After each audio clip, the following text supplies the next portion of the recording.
Hello, sir. It's a pleasure to meet you. Pleasure to meet you. My name is Mehul Varsha Singh, and we are all from Global Indian International School, Malaysia. Could you just tell us a bit about yourself and the company that you're working for? So my name is Ramanan, and I'm the mission director of Athal Innovation Mission. And the Athal Innovation Mission is a national initiative in India to promote innovation and to promote entrepreneurship across the length and breadth of the country.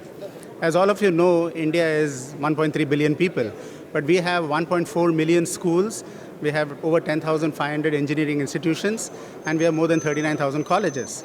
And we have 150 million students like you going to be entering into the workplace over the next 5 to 10 years.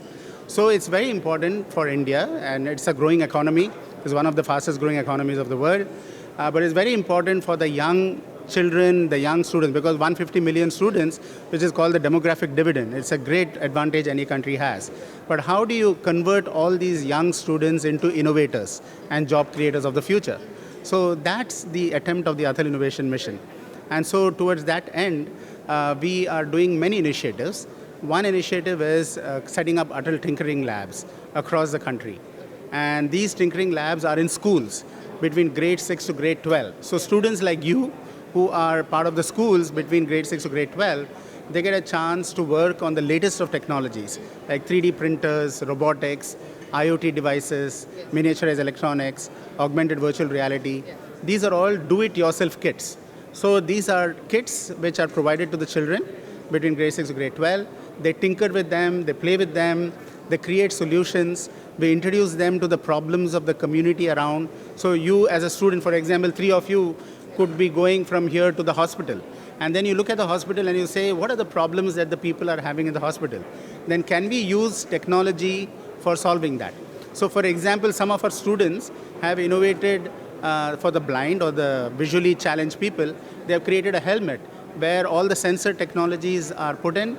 The sensor technologies will alert the visually challenged person about some vehicle which is coming, the signal light turning green or red, and so it will warn him. So these are the sort of innovations.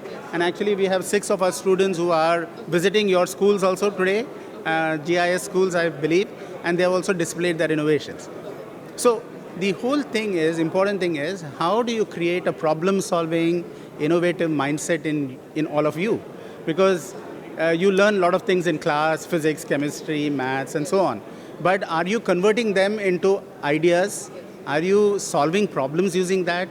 Are you creating innovations? And all of you are very capable of doing it, right? You have the capability, but you should get the opportunity to do that. So that's what is the Tinkering Labs. And then there are other initiatives we are doing, like incubators in universities, which can foster startups. So when you go to a university and you join a university, and now you are a bright young student with an idea, and you say, I want to create a startup. So you need an incubator to create a startup. So we are creating such incubators across India. Yeah. Do you think that the current education system is sufficient for such innovation that's going to come up in the future? Our educational systems have been traditional so far. Yes. But now you need a new type of education, which not only focuses on theory, but also the application of the theory, right? So this, for example, Adult Tinkering Labs is a game changer in the educational system. Because you need to introduce children like yourselves to problem solving, innovative thinking. You're capable of that, right? You are a born innovator. From the day you were born, you stood on your own legs without anybody teaching you. You started speaking without anybody teaching you, right? You just observed patterns around you, people moving their lips, some sounds coming out, and suddenly you started speaking. So everyone has a born innovator capability. But our educational system should ensure that everybody gets the opportunity to continue that innovation journey. So I think educational systems and curriculum should change in order to make that happen. Thank you. Why do you think innovation will be a significant and substantial matter in the coming years? For many reasons. One, technology is advancing at a very rapid scale. So all of you are today using mobile technology. You go into a room and the lights automatically come on. Sensor technologies are coming. So technology is changing the way you are experiencing the world and the way the world is experiencing you. And all solutions that we have today can be reimagined with innovation. So any problem that you face, like today we have many challenges in the world, Education is still a challenge. Healthcare is still a challenge. Affordable housing in India is a challenge. 22% of our country in India is still below the poverty line. How do you solve these problems? It is leveraging technology and doing innovation. So innovation is critical, and every one of you have to get the innovative mindset, and therefore it's going to play a very important role. So you feel innovation can solve new problems and find other solutions to all problems? Absolutely. The progress of humanity is based on the progress of innovation. Whatever you see and you're experiencing today, all these beautiful things that you're experiencing, is because somebody has innovated. There is a Steve Jobs who created the mobile phone. There is a Microsoft which has created the software for Windows and Office and Paint and all that stuff. So innovation is key. And innovation means continuous improvement, right? And you are looking at everything and you're saying, why should it be like this? Why not improve it? And when you look at improvement, you have to innovate. So innovation is going to be key. Yeah, just one final question to finish it off.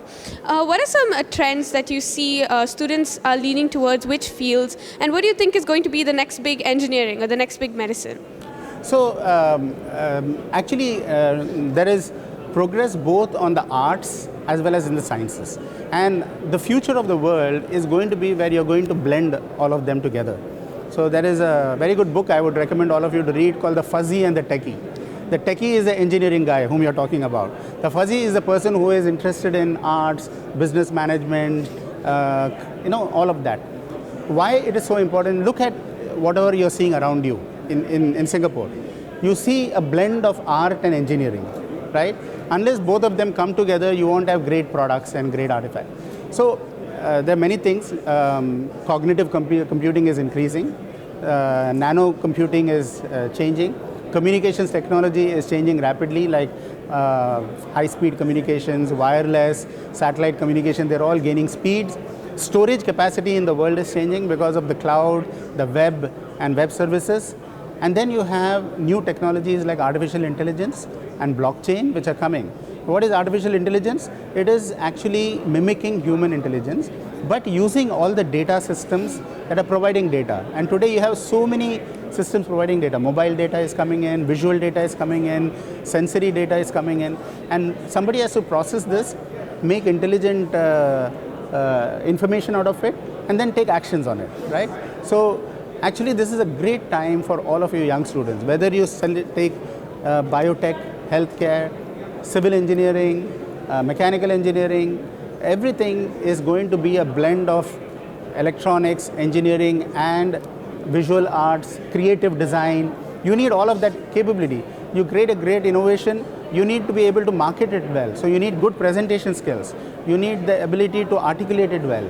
You need to have a good business plan. So the commerce students and the finance management students are going to be very useful.